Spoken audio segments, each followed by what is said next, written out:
겉모습보다 중요한 것은 내용입니다.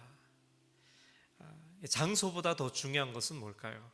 그것은 그 장소를 빛나게 하는 존재, 사람입니다. 그 건물 안에 누가 있느냐가 그 장소에 대한 의미를 그리고 또 가치를 부여할 때가 있습니다. 우리가 예배드리는 이 성전은 하나님의 영광이 이곳에 머물 때에 성전으로서 그 기능을 온전히 수행한다라고 할 수 있습니다. 오늘 우리가 읽었던 이 시편의 저자는 여호와의 장막을 아주 사랑스럽게 바라보는 모습을 보게 됩니다. 그 이유가 무엇일까요? 장막이 아주 멋있어서일까요? 그게 아니라 장막이 멋있고 아름다워서가 아니라 거기 계시는 하나님 때문이라고 믿습니다. 그 장막 가운데 하나님이 임재하시기 때문에 그 장막조차 아름답다 이렇게 표현하는 것입니다. 하나님의 영광이 없다면 지성소, 속죄소 그 위에 하나님의 영광이 임하지 않는다면 그저 장막은 조금도 특별할 것이 없는 그저 하나의 천막에 불과할 것입니다. 하나님의 영광이 떠난 성전은 그저 하나의 건물에 지나지 않습니다. 하나님의 영광이 거기 있기 때문에, 하나님의 영광이 그곳에 항상 머물기 때문에 성전으로서 기능할 수 있습니다. 하나님의 영광이 떠난 성전은 그냥 멋지게 잘 지어놓은 건물에 불과하지 않습니다. 하나님의 영광이 비로소 그 성전에 임할 때 거룩한 성전이 될 수 있습니다. 이 성전의 본질이 하나님의 영광이듯이 성도를 성도되게 하는 것은 무엇입니까? 그것 또한 하나님의 영광이라는 것입니다. 성도는 하나님의 그 안에 내주하신 거룩한 성전이라는 것입니다. 하나님의 영광이 떠난다면 교회도 성도도 그 힘을 잃을 수밖에 없습니다. 그렇기 때문에 우리는 늘 하나님의 영광이 이곳 가운데 임하시길 원합니다. 하나님의 영광이 내 안에 늘 머무시기를 원합니다 라고 간구할 수밖에 없는 것입니다. 성도의 삶의 본질이 곧 하나님의 영광이기 때문입니다. 지옥의 형벌을 받아 마땅한 죄인이 하나님의 그 영광에 이르게 된 근거는 무엇입니까? 그것은 값 없이 자기 자신을 내어주신 예수님의 은혜라는 것입니다. 오늘 시편의 저자가 여호와의 그 장막을 바라보면서 어찌 그리 아름답고 사랑스러운지라고 고백한 것처럼 우리는 예수님의 그 은혜로 인해서 아름답고 영화로우신 영광의 하나님을 바라볼 수 있다는 것입니다. 예수님은 하나님의 영광의 광채이시며 그 본체의 형상이시기 때문입니다. 히브리서 1장 3절에 이는 하나님의 영광의 광채이시요 그 본체의 형상이시라. 그의 능력의 말씀으로 만물을 붙드시며 죄를 정결하게 하는 일을 하시고 높은 곳에 계신 지극히 크신 이의 우편에 앉으셨느니라 말씀하고 있습니다. 고린도후서 4장 6절에는 어두운 데 빛이 빛이라 말씀하셨던 그 하나님께서 예수 그리스도의 얼굴에 있는 하나님의 영광을 아는 빛을 우리 마음에 비추셨느니라 말씀하고 있습니다. 이 말씀을 묵상할 때마다 너무 감동이 돼요. 지금 이 시간에도 하나님의 그 영광을 아는 빛을 우리의 마음 가운데 비추고 계신 줄로 믿습니다. 예수님의 얼굴에 있는 그 하나님의 영광을 바라보는 것은 성도의 특권입니다. 특권일 뿐만 아니라 성도의 삶 그 자체라는 것입니다. 예수님을 우리가 믿음으로 바라보게 될 때 하나님의 영광을 아는 그 빛이 우리의 마음을 강력하게 비추는 것을 깨닫게 됩니다. 우리의 마음에 그 빛이 비추일 때 비로소 하나님을 알게 되고 그 영광의 하나님을 바라보게 된다는 것입니다. 내 영혼이 여호와의 궁정을 사모하여 쇠약하며 내 마음과 육체가 살아계시는 하나님께 부르신나이다. 하나님의 얼굴을 구하는 거룩한 열망은 성도를 깨어있게 하고 살아있게 한다는 것입니다. 반면에 세상 근심은 영혼을 피폐하게 하고 사망을 이루게 하는 것입니다. 고린도후서 7장 10절에 하나님의 뜻대로 하는 근심은 후회할 것이 없는 구원에 이르게 하는 회개를 이루는 것이요 세상 근심은 사망을 이루는 것이니라 말씀하고 있습니다. 깨어있는 성도, 살아있는 성도에게는 하나님의 영광이 없이는 견딜 수 없는 그런 거룩한 열망이 있습니다. 거룩한 갈증이 있습니다. 오늘 우리에게 이러한 거룩한 목마름이 있게 되기를 주님의 이름으로 축원합니다. 하나님의 영광을 사모합니다. 주님, 오늘 이 예배 가운데 생수의 강이 흘러 넘치기를 소원합니다. 우리가 하나님의 영광을 향한 목마름 없이 하나님 앞에 설 수 없습니다. 하나님의 은혜와 긍휼과 자비를 구하지 않는 미지근하고 냉랭한 마음으로, 그 심령으로 하나님 앞에 설 수 없다는 것입니다. 우리는 아무런 기대 없이 그저 매주일 습관적으로 성전에 들어설 수 있습니다. 그리고 경외함 없이 찬양 인도자의 그 인도를 따라 노래할 수도 있습니다. 그러나 생수와 같은 하나님의 영광이 그 내면 깊은 곳에 미칠 수는 없습니다. 하나님을 향한 믿음, 거룩한 갈망이 없다면 그렇다는 것입니다. 단단한 바위와 같은 마음이 구원의 반석이신 예수 그리스도 앞에서 철저히 깨어져야만 반석에서 흘러나온 그 생수가 우리 안에 구석구석 흘러들어갈 수 있습니다. 하나님은 겸손한 자에게 은혜를 더하십니다. 야고보서 4장 6절에 그러나 더욱 큰 은혜를 주시나니 그러므로 일렀으되 하나님이 교만한 자를 물리치시고 겸손한 자에게 은혜를 주신다 하였느니라. 이사야서 29장 19절 겸손한 자에게 여호와로 말미암아 기쁨이 더하겠고 사람 중 가난한 자가 이스라엘의 거룩하신 이로 말미암아 즐거워하리니 고백합니다. 이 놀라운 은혜와 기쁨이 오늘 이곳에 예배하는 저와 우리 귀한 성도님들의 삶에 가득하기를 간절히 소망합니다. 그것을 위해서 하나님의 그 말씀 앞에 철저히 우리 자신을 깨뜨려야만 하는 것입니다. 우리는 기록된 하나님의 말씀을 붙들고 영과 진리로 예배하며 하나님의 영광 안에 늘 거하는 삶을 살아야 한다는 것입니다. 학개서 2장 9절에 이 성전의 나아중 영광이 이전 영광보다 크리라. 만군의 여호와의 말이니라. 내가 이곳에 평강을 주리라. 만군의 여호와의 말이니라. 유다 백성이 바벨론 포로 70년 생활에서 돌아와서 스룹바벨 성전을 다시 세웁니다. 그런데 이것이 솔로몬의 과거의 그 성전에 비할 그 규모에 비할 수가 없었습니다. 근데 중요한 것이 뭐냐라는 것이죠. 중요한 것은 성전의 화려함이나 규모가 아니라는 것입니다.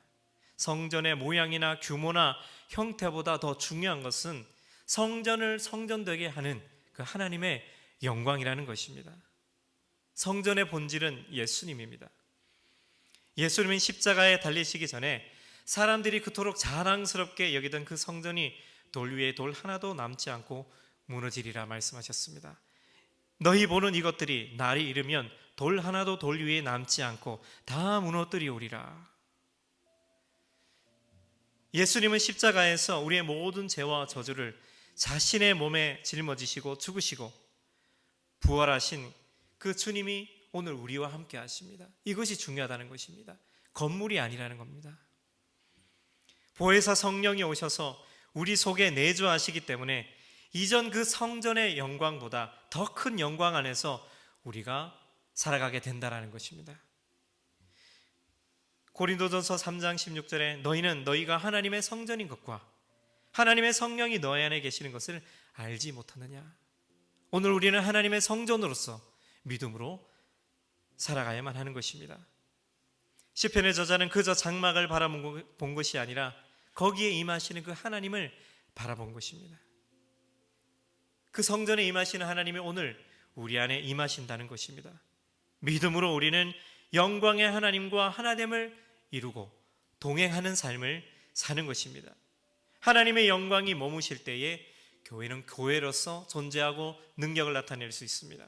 하나님의 영광이 늘 우리 안에 머무실 때에 성도는 성도로서 온전히 살아갈 수가 있다는 것입니다.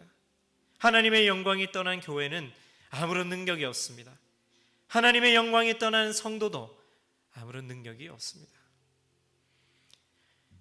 열왕기상 9장 3절에 여호와께서 그에게 이르시되 내 기도와 내가 그 앞에서 간구한 말을 내가 들었은즉 나는 내가 건축한 이 성전을 거룩하게 구별하여 내 이름을 영원히 그곳에 두며 내 눈길과 내 마음이 항상 거기에 있으리니. 7절입니다. 내가 이스라엘을 내가 그들에게 준 땅에서 끊어버릴 것이요 내 이름을 위하여 내가 거룩하게 구별한 이 성전이라도 내 앞에서 던져버리리니 이스라엘은 모든 민족 가운데 속담거리와 이야기거리가 될 것이며. 하나님의 눈길과 마음이 항상 머무는 그런 교회 되기를 바랍니다. 그런 성도이기를 바랍니다. 하나님이 늘 주목하시는 성전이 되기를 바랍니다. 내 이름을 영원히 그곳에 두고 내 눈길과 마음이 항상 그곳에 있을 것이다. 솔로몬의 성전이 세워지고 그렇게 하나님께서 기쁨으로 말씀하셨습니다. 그러나 하나님의 계명과 법도를 지키지 않고 너희가 다른 신을 경배하게 될 때에는 이 성전이라도 던져버리겠다 말씀하시는 것입니다. 우리는 그 하나님의 경고에 귀를 기울여야만 하는 것입니다. 화려하게 지은 성전이 지켜주지 않습니다. 제자들이 그 성전을 보면서 화려하고 멋지지 않나요? 라고 말씀하시는데 얘기하는데 주님은 마음이 아프셨을 것입니다. 이 성전이 아니다 라는 것이죠. 하나님의 영광이 떠나면 모든 것이 무너지게 됩니다. 오직 말씀을 지키고 믿음 안에 살며 하나님이 거하실 만한 아름다운 성전됨의 삶을 살아야만 한다는 것입니다. 그 성전됨의 삶은 어떠한 삶입니까? 그것은 자기 자신을 거룩한 산 제물로 드리는 삶입니다. 날마다 자기 자신을 십자가에 못 박고 자신을 거룩한 산 제물로 구별하는 것입니다.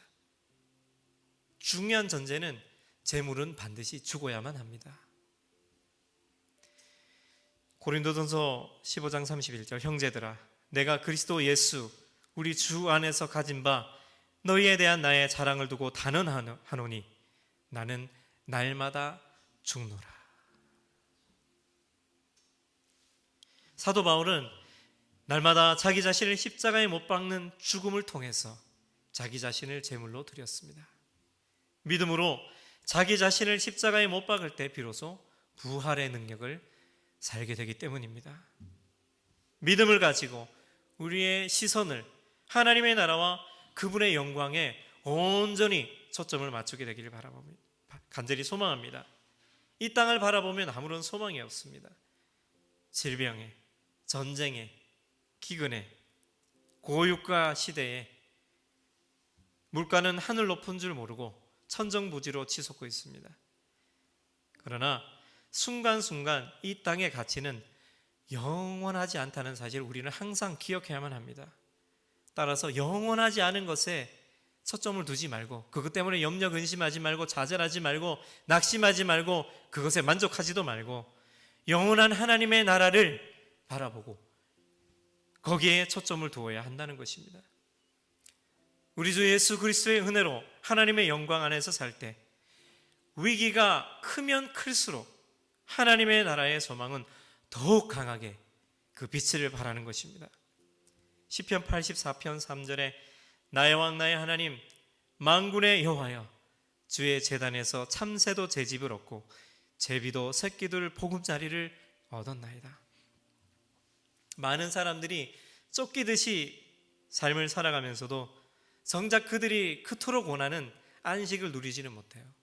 노후에 좀 편하게 살아보겠다고 평생을 그렇게 고생하며 사는데도 생각처럼 그렇게 편안한 노후고 노후가 보장되어 있지 않습니다. 내일 일은 모르는 것입니다.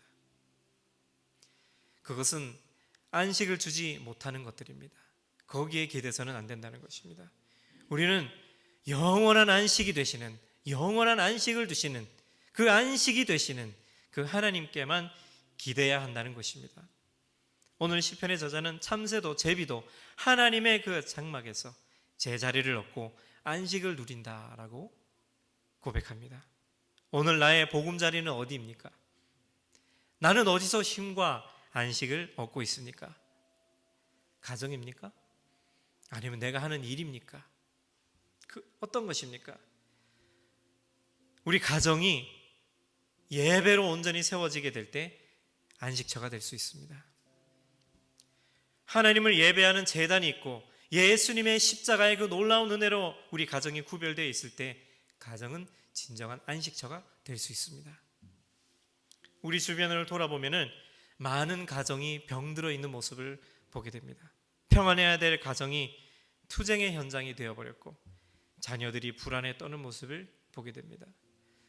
가정 안에 예배의 제단이 세워져야만 합니다. 우리 믿음의 가정에도 늘 씨름과 어려움과 고통이 있는 것을 보게 됩니다. 예배로서 회복될 수 있고 치유될 수 있고 새롭게 세워질 수 있습니다. 우리 가정 가운데 예배와 기도의 불이 타올라야만 하는 것입니다. 그럴 때에 편히 쉴 수 있는 그런 안식처가 될 수 있습니다.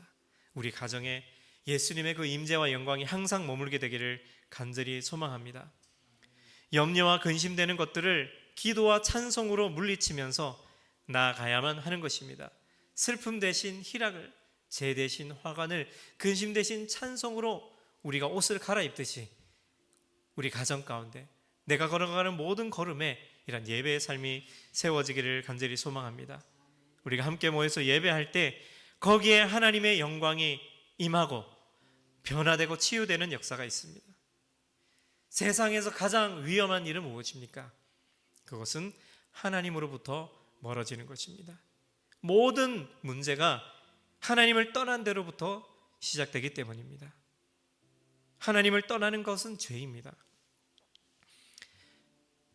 오늘 우리가 드리는, 믿음으로 드리는 이 예배는 하나님과의 거리를 좁히는 것입니다. 또 하나님 가까이 나아가는 것입니다. 하나님의 영광을 사모하는 만큼, 그 영광 안에 거하는 만큼 우리 삶도 더 강력한 생명력을 갖게 될 것입니다. 하나님의 영광에서 멀어지게 될 때 살아서도 죽은 것과 같이 메마르고 시들을 수밖에 없습니다. 내가 어디에 서 있든지 하나님의 계신 그곳이 안식처입니다. 하나님의 제단에서 참새도 제집을 얻고 제비조차 보금자리를 얻듯이 하나님의 그 영광의 그늘 아래서 안식할 수 있습니다. 그곳이 우리가 있어야만 하는 위치인 것입니다. 주의 집에 사는 자들은 복이 있나니 그들이 항상 주를 찬송하리이다. 주께 힘을 얻고 그 마음에 시온에 데려가 있는 자는 복이 있나이다. 그들이 눈물 골짜기로 다닐 때에 그곳에 많은 샘이 있을 것이며 이른 비가 복을 채워주나이다. 주의 집에 사는 자가 복이 있습니다.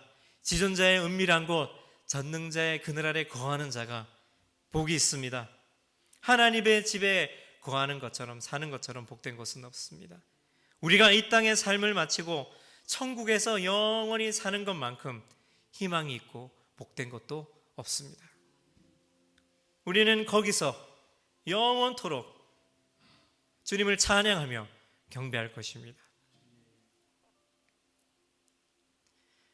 거기서 우리 영원히 주님의 은혜로 해처럼 밝게 살면서 주 찬양하리라. 우리가 그러한 꿈을 꿀 때 힘이 생깁니다. 힘겨운 현실 속에서도 용기를 얻게 됩니다. 삶의 의미를 찾게 됩니다. 영원한 하나님의 나라를 꿈꾸는 것이야말로 가장 위대한 비전입니다. 세상의 모든 것은 시들고 마르게 되지만 하나님의 말씀은 영원합니다. 영원한 것을 붙들고 사는 인생은 복이 있습니다. 주께 힘을 얻고 그 마음에 시온에 데려가 있는 자가 복이 있습니다. 주님만이 나의 힘입니다. 하나님의 말씀을 붙들면 용기가 납니다. 담대하게 됩니다. 하나님을 사랑할 때 용기가 생깁니다. 하나님의 사랑을 알고 그분을 사랑하게 될 때 용기를 얻게 되고 그 마음에 시온의 대로가 뻥 뚫리게 됩니다. 한참 공사 중인 도로가 있을 때 참 답답합니다. 왜 이렇게 차가 밀리나 보게 되면 공사 중일 때가 있습니다. 짜증이 나기도 합니다. 그런데 공사가 끝나고 나면은 시원하게 뚫린 도로로 인해서 마음마저 시원하게 뚫리는 것 같습니다. 때때로 우리 인생도 그와 같이 공사 중일 때가 있습니다. 하나님이 더 잘되게 하시려고 우리의 삶을 공사하실 때가 있습니다. 그때는 잠시 막히는 것 같은 생각이 들 수도 있습니다. 그러나 조금만 견디면 이 내 큰 대로가 열려서 주님이 여신 그 길을 통해서 힘차게 나아갈 수 있습니다. 주님께로부터 힘을 얻기를 바랍니다. 주님을 신뢰하기를 바랍니다. 주님이 선을 반드시 이루실 것입니다. 조금 늦게 가는 듯 해도 괜찮습니다. 하나님은 다 계획이 있으시기 때문입니다. 때가 되면 하나님이 만드신 그 길이 보일 것입니다. 하나님이 열어두신 그 문이 보일 것입니다. 시온의 대로는 무엇입니까? 하나님을 온전히 신뢰하는 마음입니다. 믿음을 가진 마음입니다. 주님을 신뢰하게 될 때 비록 눈물 골짜기와 같은 시간을 지난다 할지라도 그곳에 많은 샘이 있는 것을 볼 것이고 이른 비와 같은 은혜를 경험하게 될 것입니다. 이 이른 비가 내려야 파종할 수 있습니다. 인내의 시간은 우리의 삶이 열매 맺도록 땅을 고르게 기경하고 파종하는 시간과 같습니다. 이 이스라엘의 이른 비는 우리가 내리는 비 내리는 시기와 좀 달라요. 이른 비는 10월에서 11월 경에 내리는 가을에 내리는 그 첫 비입니다. 그 이른 비를 시작으로 해서 이제 우기가 시작되고 여름철 건기 동안에 비가 내리지 않아서 건조했던 그 땅이 비가 내림으로써 이 이른 비가 내림으로써 이제 경작할 수 있게 되는 것입니다. 이 이른 비가 내리기 시작해서 한 2, 3주 지나가게 되면은 들판은 푸른 초장으로 변하게 되는데 이때 농부는 밭을 갈고 기경하게 됩니다. 이른 비가 적당히 내려야, 적당한 시기에 내려야 제때 씨를 뿌릴 수 있습니다. 이른 비의 축복이 저와 여러분의 삶에 있게 되기를 간절히 소망합니다. 우리의 안에서 역사하시는 생수와 같은 그 성령의 역사입니다. 이른 비의 성령님, 다시 오실 그 하나님을 바라는 소망을 가지고 나아갈 수 있도록 그 성령께서 우리의 내면을 항상 적시도록 매 순간마다 믿음으로 나아가게 되시기를 간절히 소망합니다. 성령님을 사모하십시오. 이른 비와 늦은 비의 은혜를 우리 하나님께서 더하실 것입니다. 날마다 매 순간마다 하나님의 영광의 그 위치를 사수하게 되기를 주님의 이름으로 축원합니다. 사수해야 합니다. 지켜야 합니다. 마치 경비병이 깨어서 지키는 것 같이 사수해야 합니다. 영광의 위치에 서야 합니다. 기도와 말씀으로 하나님을 향한 뜨거운 열망으로 우리를 보내신 그곳에 서 있어야만 한다는 것입니다. 10절입니다. 주의 궁정에서의 한 날이 다른 곳에서의 첫날보다 나은즉 악인의 장막에 사는 것보다 내 하나님의 성전 문지기로 있는 것이 좋사오니 천국의 백성으로 하루를 사는 것이 지옥 백성으로 천일을 사는 것보다 낫습니다. 그러나 천국도 지옥도 영원합니다. 가장 안전한 곳은 어디입니까? 십자가의 은혜를 붙드는 것입니다. 하나님의 임재 안에 사는 것입니다. 다시 오실 그 만왕의 왕 예수 그리스도의 은혜를 구하고 그 영광 안에 사는 것입니다. 이런 주님을 바라보면서 죄를 멀리하고 늘 거룩하게 자신을 거룩한 산 제사로 구별하면서 하나님의 나라가 이 땅 가운데 임하기를 간절히 소망하며 살아가는 영광의 위치를 사모하는 우리 귀한 세운의 교회 성도님들 되시기를 주님의 이름으로 간절히 축원합니다.